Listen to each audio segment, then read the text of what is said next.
I don't want to calculate high-resolution utopia for myself only to have it squandered by fortune. How do I ensure the meaning I experience is self-determined? Well, you can't, because there's an arbitrary element to existence. So it is going to be squandered to some degree by fortune. But that's not the point. What are you going to do? Just sit back on your laurels and wait for things to roll over you? So what you do, look, the hero myth basically says, go out there, confront the dragon, get the gold, share it with the community, and live properly. Or it says, the alternative is, face the tyrant, enter the desert as a consequence because everything falls apart, recast structure, find the promised land. Those are the two elements to the hero myth. And that's divine. It's the closest thing to divine that we know. You might say, well, what happens if you follow the divine path? And the answer might be, well, everything turns out perfectly because God is on your side. It's like, no. That isn't what happens because things don't turn out perfectly. It's your best bet. It's your best strategy. Right? That's the thing. And, dragons wouldn't be dragons if they couldn't eat you. And so, but that's okay. That's okay. And this is something I found so useful about the biblical stories, especially about the Abrahamic stories, which I didn't know that well till I lectured about them last year. God calls people to the adventure of their lives. And so you could say in part, God is that force within you which calls you to the adventure of your life. And it says, get away from your family, get away from your blind and unconscious comfort, and get the hell out there in the world.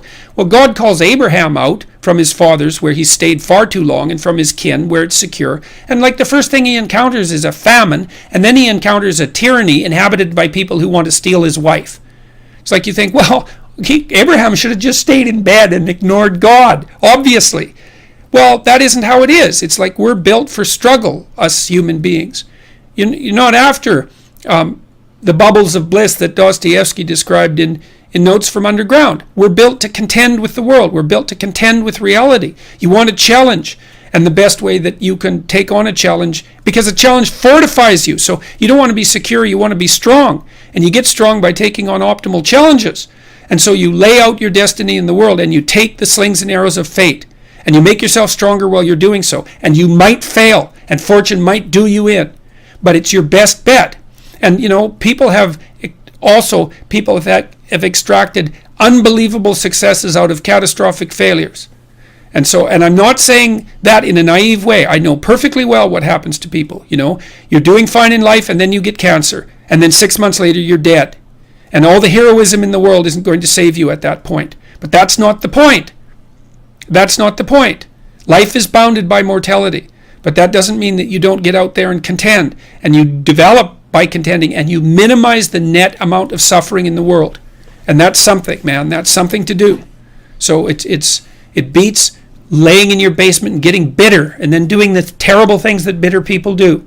So you can't ensure that the meaning you experience is self-determined, but you can play your role to the best of your ability, and that will be good enough. And that will be good enough. That meaning, the meaning that you'll find in that, I believe, is sufficient to be sustaining, and perhaps even sustaining through the flood. So it isn't that you can avoid catastrophe, it's that you can prepare yourself to deal with it honorably when it arrives. That's what you've got.